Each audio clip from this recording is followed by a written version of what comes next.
যদি তোমাকে বলি যে তুমি যা ভাবছো বা যেটিকে কল্পনা করছো সেটিকে আমি তোমার সামনে থাকা দেওয়ালে দেখাতে পারবো, ঠিক যেভাবে সিনেমা হলে মুভি চলে, তাহলে ব্যাপারটা কেমন হবে?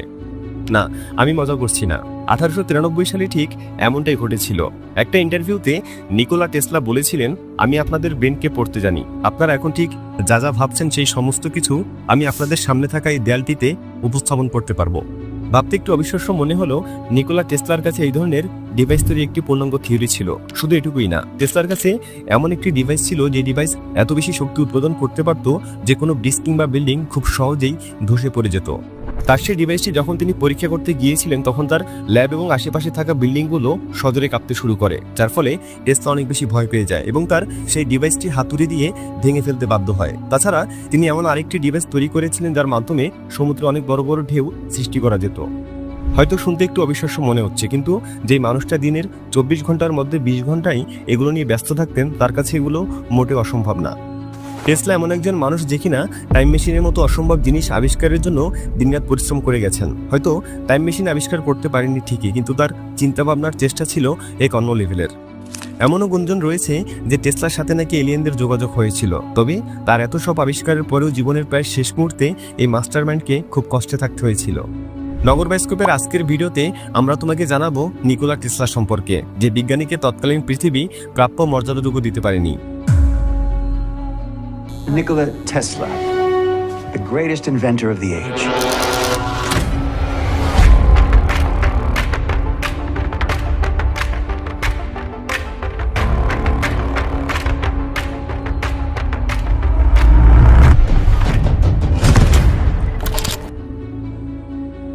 জন্মটা তার 1856 সালের 10 জুলাই অস্ট্রিয়া হাঙ্গরি সাম্রাজ্যের স্মিলজান গ্রামে। বর্তমানে সে জায়গাটির নাম ক্রোয়েশিয়া। তার জন্মের পরপরই একজন মহিলা টেসলাকে দেখে বলে উঠলেন, এই ছেলে হবে অন্ধকারের প্রতীক। সেই সময় ওই মহিলার এমন কথা শুনে আশেপাশে থাকা সমস্ত মানুষের মনে ছোট্ট শিশু টেসলাকে নিয়ে ভুল ধারণার সৃষ্টি হতে থাকে। তবে তার মা সাথে সাথেই বলে উঠলেন, আমার ছেলে হবে আলোর প্রতীক, পৃথিবীর সমস্ত অন্ধকার দূর করবে আমার ছেলে। তবে কেই বা জানতো, মায়ের ওই কথাটি বোধহয় টেসলা সে সময় তার ব্রেনে সেট করে নিয়েছিল। তাই তো সেই ছেলেটি বড় হয়ে তার প্রযুক্তি আর আবিষ্কারের মাধ্যমে পৃথিবীর সমস্ত অন্ধকার দূর করার ব্যবস্থা করেছেন। যার উদ্ভাবিত বৈদ্যুতিক প্রযুক্তি গোটা বিশ্বকে আলোকিত করতে সক্ষম হয়েছে। যার উদ্ভাবিত থিওরিগুলো বর্তমান দুনিয়ার প্রায় 80% টেকনোলজিতে ব্যবহার করা হয়। টেসলার বাবা ছিলেন সাধারণ এক ধর্মপ্রচারক এবং মা ছিলেন একজন গৃহিণী, যিনি বিভিন্ন ধরনের গৃহস্থালী যন্ত্রপাতি তৈরিতে দক্ষ ছিলেন। ছোটবেলা থেকেই টেসলা ছিলেন অসম্ভব কৌতূহলী। শৈশব থেকেই বিদ্যুৎ ও প্রকৌশল বিষয়ের উপরে তার গভীর আগ্রহ ছিল। তিনি গ্রাস ইউনিভার্সিটি অফ টেকনোলজিতে প্রকৌশল বিদ্যার পড়াশোনা করেন, কিন্তু আর্থিক সমস্যার কারণে তিনি তার পড়াশোনা শেষ করতে পারেননি। উল্টো জড়িয়ে পড়লেন জুয়া ও গ্যাম্বলিং এর সাথে। ফলে আর্থিকভাবে তিনি আরও অচল হতে শুরু করেন। অবশেষে বহু চেষ্টার পর তিনি জুয়ারের অন্ধকার জগৎ থেকে বেরিয়ে আসতে সক্ষম হন এবং চাকরি নেন একটি টেলিগ্রাফ কোম্পানিতে। সেই কোম্পানিতে কাজ করার সময় তিনি অল্টারনেটিং কারেন্ট আবিষ্কার করেন। পরবর্তীতে তিনি বিভিন্ন জায়গায় কাজ করতে থাকেন এবং নিজের নতুন নতুন আইডিয়া নিয়ে ভাবতে থাকেন। 1884 সালে মাত্র 28 বছর বয়সে টেসলা নিউ ইয়র্কে আসেন এবং টমাস আলভা এডিসনের সঙ্গে কাজ শুরু করেন। কিন্তু সমস্যা হয় যখন তিনি ডিসি অর্থাৎ ডিরেক্ট কারেন্ট এবং এসি অর্থাৎ অল্টারনেটিং কারেন্ট, এই দুটি বিদ্যুতের মধ্যে পার্থক্য নিয়ে কাজ করতে থাকেন। ঘটনাটা টমাস আলভা এডিসনের ল্যাবরেটরিতে। টেসলা তার হাতে একা এসি কারেন্টের নকশা নিয়ে এডিসনের সামনে দাঁড়ায়, আর তাকে দেখিয়ে এডিসন একটি অবজ্ঞার হাসি দেয় আর বলে, এসি কারেন্ট এটা কখনোই ডিসির জায়গা নিতে পারবে না। জবাবে টেসলা মুস্কি হেসে তার হাতে থাকা কাগজ ছুঁড়ে দেন এডিসনের টেবিলে আর বলেন, আমার আবিষ্কার মিথ্যা হতে পারে না এডিসন, আর আমি সেটা প্রমাণ করেই দেখাবো। কিন্তু এরপর হঠাৎ একদিন টেসলার গবেষণাগারে আগুন লেগে যায়। সেই আগুনে পুড়ে ছাই হয়ে যায় টেসলার সমস্ত স্বপ্ন। সহকারীরা এসে টেসলাকে বলল, স্যার সব শেষ, আমাদের সবকিছু পুড়ে গেছে। ঠিক এমন পরিস্থিতিতে যদি তুমি থাকতে তাহলে কি করতে? নিশ্চয়ই মাথায় হাত দিয়ে বসে পড়তে, তাই না? কিন্তু টেসলা কি করেছিল জানো? এক গ্লাস পানি খেয়ে শান্ত গলায় উত্তর দিয়েছিল, ব্যাপার না, আমরা আবার শুরু করব, কারণ আমার স্বপ্ন ছাই হয়েছে, প্রতিভা নয়। টমাস আলভা এডিসন ডিসি কারেন্টের পক্ষে ছিলেন, কিন্তু টেসলা বিশ্বাস করতেন যে এসি কারেন্টটাই ভবিষ্যতের জন্য সবচেয়ে কার্যকর হবে। টেসলার এসি কারেন্ট প্রযুক্তি বেশি কার্যকর প্রমাণিত হলে এডিসন তার বিরুদ্ধে অপপ্রচার শুরু করেন। ফলে সেই সময় টেসলাকে কেউ তার অল্টারনেটিং কারেন্ট প্রযুক্তির জন্য ফান্ড দিতে রাজি হয়নি। টেসলা পরবর্তীতে জর্জ ওয়েস্টিং হাউস নামক এক ব্যবসায়ীর সঙ্গে মিলে এসি কারেন্টের ব্যবহারিক দিকগুলো প্রতিষ্ঠিত করতে কাজ শুরু করেন। এডিসন আবারও টেসলার ওই প্রযুক্তিকে বিপজ্জনক প্রমাণ করতে বিভিন্ন ষড়যন্ত্র শুরু করেন।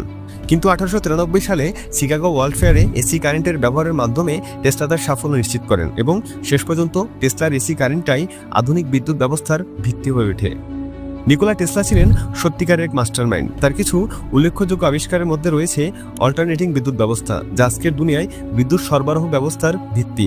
তার আবিষ্কৃত টেসলা কয়েল, রেডিও এবং ওয়ারলেস প্রযুক্তির অন্যতম প্রধান ভিত্তি। তিনিই প্রথম রিমোট কন্ট্রোল বোর্ড প্রদর্শন করেন। নিকোলা টেসলাই সর্বপ্রথম রেডিও প্রযুক্তির ধারণা দেন। বিদ্যুৎ সঞ্চালনের জন্য কোনো তারের প্রয়োজন হবে না এমন ধরনের নিয়ে গবেষণা করেন। নিকোলা টেসলাই হলেন রোবোটিক্স ও আধুনিক এআই এর ভিত্তির স্থাপক। মানুষ যা চিন্তা করে তার মস্তিষ্কে সে বিষয়ের এক ছবি ভেসে ওঠে, আর টেসলা এই বিষয়টি নিয়েও গবেষণা করেছেন। তার থিওরি অনুসারে তিনি মানুষের মস্তিষ্কে ভেসে আসা ওই চিত্রগুলোকে তিনি রশ্মির মাধ্যমে উপস্থাপন করতে পারতেন। তবে অর্থ আর বিনিয়োগের অভাবে তিনি সেটাও করতে পারেননি। প্রথম বেশ কিছু ইনভেস্টর নিকোলা টেসলার গবেষণার জন্য ইনভেস্ট করতে শুরু করে, কিন্তু সময়ের সাথে সাথে তারা একটু একটু করে পিছু হটতে শুরু করে। টেসলার স্বপ্ন ছিল পুরো পৃথিবীতে বিদ্যুৎকে একদম বিনামূল্যে মানুষের কাছে পৌঁছে দেওয়া। যদি তিনি সত্যি সত্যি এমনটা করে ফেলতেন তাহলে ইনভেস্টররা অর্থনৈতিকভাবে খুব বেশি লাভবান হতো না। ইনভেস্টরদের মূল উদ্দেশ্য ছিল টেসলার আবিষ্কারকে কাজে লাগিয়ে নিজেদের পকেট ভর্তি করা। তাই তারা টেসলার বিনামূল্যে মানুষের ঘরে ঘরে বিদ্যুৎ পৌঁছে দেওয়ার পরিকল্পনা জানতে পেরে টেসলাকে ফান্ড দেওয়া বন্ধ করে দেয়। টেসলা এমন একজন বিজ্ঞানী যিনি প্রায় 300-এর বেশি আবিষ্কার নিয়ে গবেষণা করেছেন, কিন্তু দুঃখের ব্যাপার কি জানো, টেসলা তার ব্যবসায়িক দিক থেকে সফল হতে পারেনি। তিনি তার আবিষ্কারে এতটাই ব্যস্ত থাকতেন যে তার বহু আবিষ্কার বিশ্ববাসীর সামনে উপস্থাপন করতে পারেননি। তিনি শুধু আবিষ্কারের পেছনেই সময় দিয়ে গেছেন, আর কিছু কিছু সুযোগ সন্ধানী বিজ্ঞানী এই ফাঁকে টেসলার আবিষ্কারের সমস্ত ফর্মুলা চুরি করে সেগুলো নিজেদের আবিষ্কার বলে চালিয়ে দিয়েছেন। এইভাবেই নিকোলা টেসলা বেশ কিছু অসাধু মানুষের প্রতারণার ফাঁদে পড়ে পার করেছেন নিজের পুরোটা জীবন। তবে একটা সময় টেসলাকে নোবেল পুরস্কারের জন্য মনোনীত করা হয়। বিদ্যুৎ আবিষ্কারের জন্য তিনি এই পুরস্কার পেতে যাচ্ছিলেন, তবে এখানেও বাদে বিড়ম্বনা, কারণ সেই পুরস্কারটি দ্বৈতভাবে নিকোলা টেসলা এবং টমাস আলভা এডিসনকে দেওয়া হয় বলে ঘোষণা করা হয়।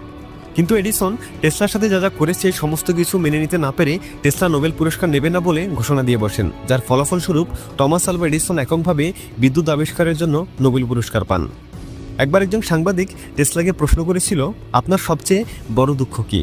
মুস্কি হাসি দিয়ে টেসলা সেদিন উত্তর দিয়েছিল, আমি যা করতে চেয়েছিলাম তার মাত্র 10% করতে পেরেছি, কিন্তু আমি জানি ভবিষ্যতে আমার স্বপ্ন অন্য কেউ পূরণ করবে। অবশেষে সব জল্পনা কল্পনার অবসান ঘটিয়ে 1943 সালের 7 জানুয়ারি 86 বছর বয়সে নিউ ইয়র্কের একটি হোটেল কক্ষে মারা যান অবিস্মরণীয় এই প্রতিভান বিজ্ঞানী। আজ নিকোলা টেসলা শুধু বিজ্ঞান ও প্রযুক্তির ইতিহাসে নয়, অনুপ্রেরণার প্রতীক হিসেবে বিবেচিত হন। তার নামেই টেসলা ইনক কোম্পানি প্রতিষ্ঠিত হয়েছে, যা বৈদ্যুতিক গাড়ি ও নবায়নযোগ্য জ্বালানির ক্ষেত্রে বিপ্লব ঘটিয়েছে।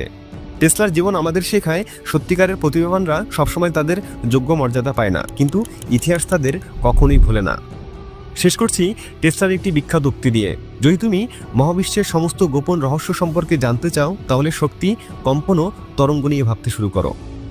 ভালো লাগলে ভিডিওতে একটি লাইক করতে পারো। দেখা হচ্ছে পরবর্তী ভিডিওতে। ততক্ষণ পর্যন্ত সাবস্ক্রাইব করে লগর বাস্কোপের সাথেই থাকো। Thanks for watching.